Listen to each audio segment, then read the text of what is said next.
Do what thou wilt shall be the whole of the law.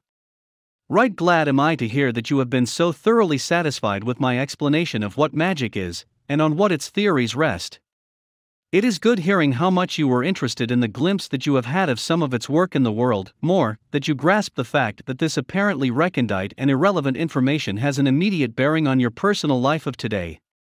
Still, I was not surprised that you should add, but why should I make a special study of, and devote my time and energy to acquiring proficiency in, the science and art of magic?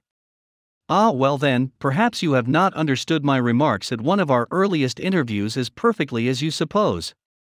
For the crucial point of my exposition was that magic is not a matter extraneous to the main current of your life, as music, gardening, or collecting jade might be. No, every act of your life is a magical act, whenever from ignorance, carelessness, clumsiness, or what not, you come short of perfect artistic success, you inevitably register failure, discomfort, frustration. Luckily for all of us, most of the acts essential to continued life are involuntary. The unconscious has become so used to doing its true will that there is no need of interference. When such need arises, we call it disease and seek to restore the machine to free spontaneous fulfillment of its function. But this is only part of the story. As things are, we have all adventured into a universe of immeasurable, of incalculable, possibilities, of situations never contemplated by the trend of evolution. Man is a marine monster. When he decided that it would be better for him somehow to live on land, he had to grow lungs instead of gills. When we want to travel over soft snow, we have to invent skis. When we wish to exchange thoughts, we must arrange a conventional code of sounds, of knots and string, of carved or written characters in a word, embark upon the boundless ocean of hieroglyphics or symbols of one sort or another. Presently, I shall have to explain the supreme importance of such systems. In fact, the universe itself is not, and cannot be, anything but an arrangement of symbolic characters. Here we are, then, caught in a net of circumstances.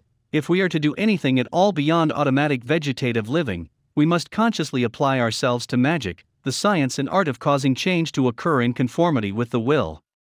Observe that the least slackness or error means that things happen which do not thus conform. When this is so despite our efforts, we are, temporarily, baffled. When it is our own ignorance of what we ought to will, or lack of skill in adapting our means to the right end, then we set up a conflict in our own nature. Our act is suicidal. Such interior struggle is at the base of nearly all neuroses, as Freud recently discovered, as if this had not been taught, and taught without his masked errors, by the great teachers of the past. The Taoist doctrine, in particular, is most precise and most emphatic on this point. Indeed, it may seem to some of us to overshoot the mark, for nothing is permissible in that scheme but frictionless adjustment and adaptation to circumstance.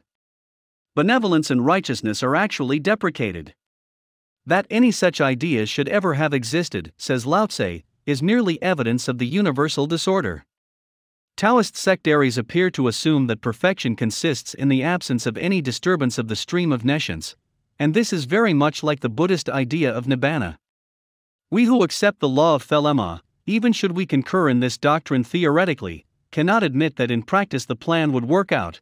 Our aim is that our nothing, ideally perfect as it is in itself, should enjoy itself through realizing itself in the fulfillment of all possibilities. All such phenomena or point events are equally illusion. Nothing is always nothing, but the projection of nothing on this screen of the phenomenal does not only explain, but constitutes, the universe. It is the only system which reconciles all the contradictions inherent in thought and in experience, for in it reality is illusion, free will is destiny, the self is the not-self, and so for every puzzle of philosophy. Not too bad an analogy is an endless piece of string. Like a driving band, you cannot tie a knot in it. All the complexities you can contrive are tomfool knots, and unravel at the proper touch.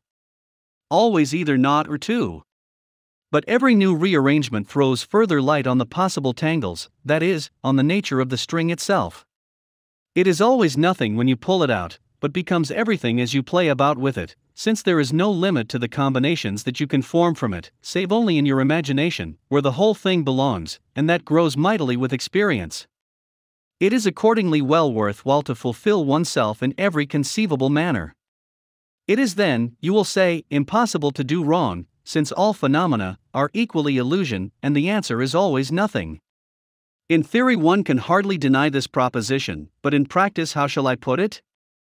The state of illusion which for convenience I call my present consciousness is such that the course of action A is more natural to me than the course of action B? Or, A is a shorter cut to nothing, A is less likely to create internal conflict. Will that serve? Offer a dog a juicy bone and a bundle of hay, he will naturally take the bone, whereas a horse would choose the hay. So, while you happen to imagine yourself to be a fair lady seeking the hidden wisdom, you come to me. If you thought you were a minstrel, you would play the banjo and sing songs calculated to attract current coin of the realm from a discerning public.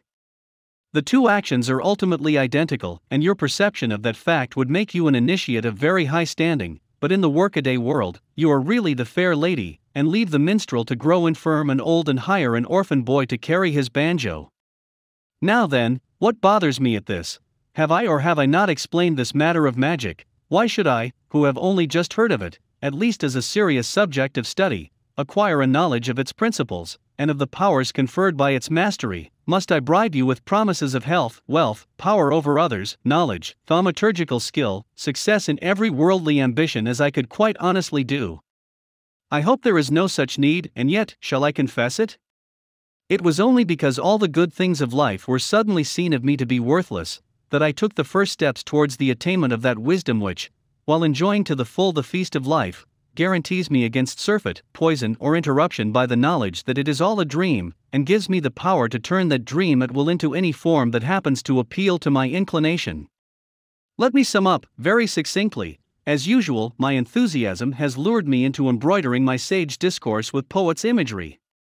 Why should you study and practice magic? Because you can't help doing it, and you had better do it well than badly. You are on the links, whether you like it or not. Why go on topping your drive, and slicing your brassy, and fluffing your niblick, and pulling your iron, and socketing your mashie, and not being up with your putt? That's 6, and you are not allowed to pick up. It's a far cry to the 19th, and the sky threatens storm before the imminent night. Love is the law, love under will.